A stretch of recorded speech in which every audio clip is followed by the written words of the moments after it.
Dear students, देखेंगे इस video में प्रश्न नंबर 7 प्रश्नावली 10.2 कक्षा 10 गणित। तो प्रश्न नंबर 7 को आप देख सकते हैं, स्क्रीन पर भी अपने गणित में देख सकते हैं। दिया गया है कि दो संकेंद्री वृत्त की त्रिज्याएं 5 सेंटीमीटर और 3 सेंटीमीटर हैं। बड़े वृत्त की उस जीवा की लंबाई ज्ञात कीजिए जो छोटे वृत्त को स्पर्श करती है। सही है, सवाल को सही से पढ़ो और उसके बाद चित्र को बनाओ। तो सकेंद्री यानी केंद्र एक ही रहना है। एक 5 सेंटीमीटर का वृत्त बनाना है और एक 3 सेंटीमीटर का वृत्त बनाना है। उनका केंद्र एक ही रहेगा। और किस प्रकार से देखिए हम चित्र को बनाते हैं, तो चित्र की तरफ गौर करेंगे। तो आप देख सकते हैं चित्र को, ये मैंने बना लिया चित्र। चित्र की तरफ आप जो है गौर करेंगे। ये जो है ओ केंद्र है, सही है। ओ केंद्र, इस केंद्र से ही हमने ये बड़ा जो वृत्त आपको दिखाई दे रहा होगा, ये 5 सेंटीमीटर, ये यहाँ से यहाँ तक की त्रिज्या जो है वो 5 सेंटीमीटर त्रिज्या लेकर एक वृत्त खींचा। फिर इसी केंद्र ओई से 3 सेंटीमीटर, यहाँ से यहाँ तक ये 3 सेंटीमीटर त्रिज्या लेकर एक दूसरा वृत्त खींचा। सही है। आपका सवाल कह रहा है कि दो सकेंद्री वृत्तों की त्रिज्या 5 सेंटीमीटर तथा 3 सेंटीमीटर है। अपने गणित में देख सकते हैं कि बड़े वृत्त की उस जीवा की लंबाई ज्ञात कीजिए। ये बड़े वृत्त की जीवा है, सही है। जीवा आपको मालूम है, ये है। इसे इसका अगर हमने नाम डाल दिया, ये ए और बी, ये आपकी ए बी जीवा है, सही है। बड़े वृत्त की उस जीवा की लंबाई ज्ञात कीजिए जो छोटे वृत्त को स्पर्श करती है। ये देखिए जीवा है, छोटे वृत्त को स्पर्श करती है, सही है। हमने मान लिया कि ये जो है बिंदु पी पर स्पर्श करती है। समझ गए आप। ये जो आपका बड़ा वृत्त है 5 सेंटीमीटर वाला, उसकी जीवा ए बी छोटे वृत्त को जो है बिंदु पी पर स्पर्श करती है। तो ए बी की लंबाई आपको ज्ञात करनी है। ए बी की लंबाई ज्ञात करनी है। तो देखिए आप ओ से पी को मिला दीजिए पहले। तो देख सकते हैं आप, ओ को हमने पी से मिला दिया। और आपको मालूम है कि त्रिज्या जो है वो स्पर्श रेखा पर लंब होती है, क्योंकि ये जो आपकी है ओ पी, ये त्रिज्या है। वृत्त के केंद्र से परिधि तक के बीच की दूरी को हम त्रिज्या कहते हैं। तो देखिए ये 3 सेंटीमीटर वाला जो आपका छोटा वृत्त है, उसकी ये परिधि है और ये केंद्र तो एक ही है। ये ओ से पी तक ये आपकी त्रिज्या हो गई। और ए बी ये बड़े वृत्त की तो जीवा है, बड़े वृत्त की जीवा है, लेकिन ये छोटे वृत्त की जो है वो स्पर्श रेखा है, क्योंकि देखो छोटे वृत्त को बिंदु पी पर स्पर्श करती है। तो ये जो त्रिज्या है स्पर्श रेखा पर लंब होती है, इसलिए यहां पर ये जो है 90 डिग्री यानी 90 अंश का कोण बनेगा। अब हम आसानी से निकाल सकते हैं। भाई लिख दीजिए पहले तो कि चूंकि हमें ज्ञात है कि त्रिज्या जो स्पर्श रेखा पर लंब होती है, तुमने लिख दिया यहां से।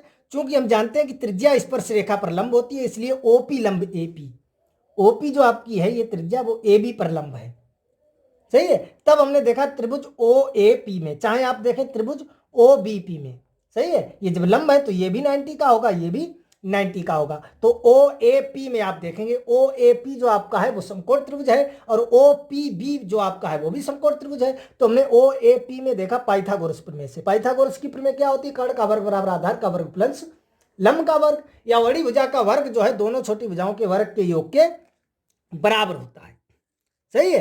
तो यहां से देखेंगे पाइथागोरस प्रमेय से वड़ी भुजा क्या है? ओ ए।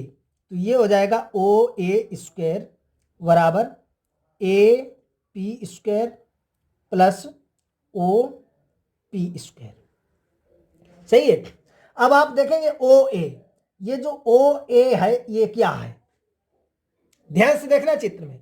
ओ ए, देखिए ओ तो केंद्र है और ए क्या है? ए जो है जो आपका बड़ा वृत्त है 5 सेंटीमीटर वाला, उसकी परिधि पर ये बिंदु है, परिधि पर है। और केंद्र से परिधि को मिलाने वाली जो रेखा होती है उसे हम क्या कहते हैं? त्रिज्या कहते हैं। तो ये जो ओ ए आपकी है ये बड़े वृत्त की त्रिज्या है जो कि आपकी 5 सेंटीमीटर दी गई है, समझ गए आप, सही है। और ये आपका ए पी, ये हमें नहीं मालूम है तो ऐसे ही लिख लो A P plus O P. O P आपको हम पहले बता चुके हैं, ओ केंद्र और पी छोटे वृत्त की परिधि पर, यानी ये जो है छोटे वृत्त की त्रिज्या आपको मालूम है कितना है? 3। तो ये तो हो जाएंगे 25, समझ रहे हैं आप अच्छी तरह से। और ये आपका हो जाएगा ए पी स्क्वायर प्लस 9।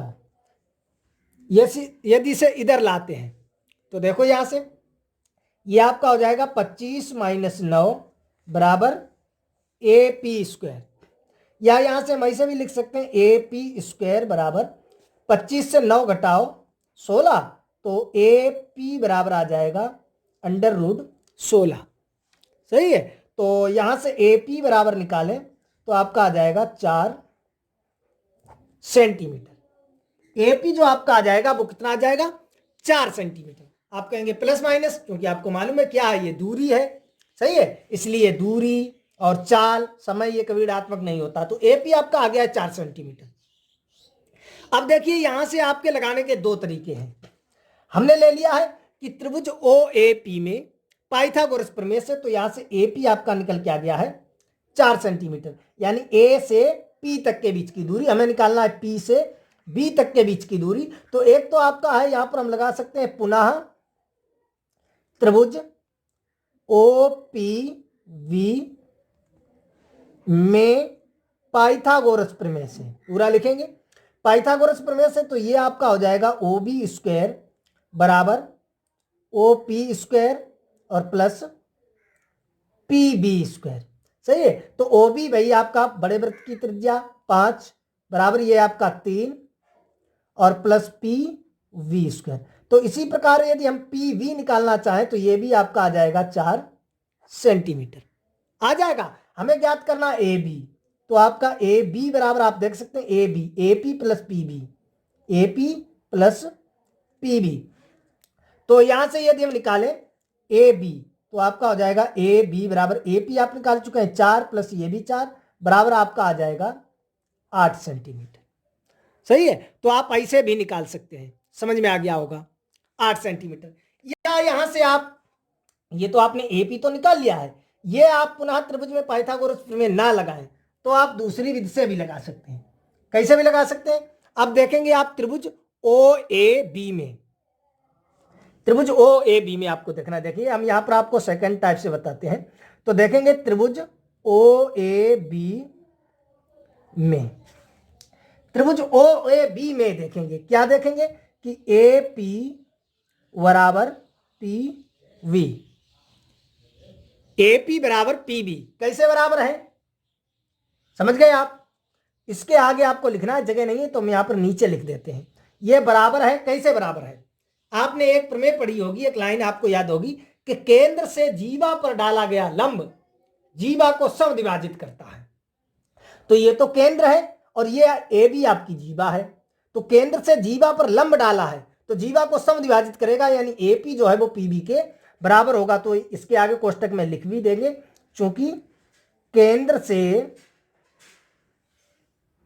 तो इस प्रकार लिख सकते हैं त्रिभुज ओ ए बी में ए पी बराबर पी बी, क्योंकि केंद्र से जीवा पर डाला गया लंब जीवा को समद्विभाजित करता है, इसलिए ए बी बराबर आपका तो A P plus P B हो जाएगा। लेकिन ए पी और पी बी को ही हम ए पी लिख सकते हैं क्योंकि ये दोनों बराबर हैं, लिख सकते हैं। तो ये आपका 2 ए पी हो जाएगा, ए पी आपको मालूम है 4, तो ये आपका ए बी जो है 8 सेंटीमीटर आ जाएगा।